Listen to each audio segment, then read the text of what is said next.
Hello, I'm Nam Swissa and I am the Global Customer Care Manager at Maytronics.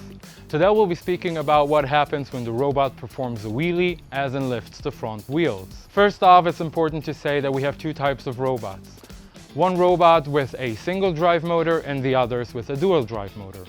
For single drive motors, performing a wheelie while trying to turn left or right is an intact action that is planned and programmed. In case the robot performs a wheelie while driving forwards or backwards, we might be facing an issue. But with 3 simple steps, we can verify where it originates at. First off, let's verify that the filters are not clogged or full. Take them out and wash them thoroughly with your garden hose. Afterwards, take a look at your blue cable and make sure that it's not tangled or very tangled already. In case it is, lay it out in the sun for at least 3 hours, and that way it can come back to its original state. Lastly, always make sure that the pool chemicals are properly balanced and that the pool's temperature stays in between 15 and 35 degrees Celsius.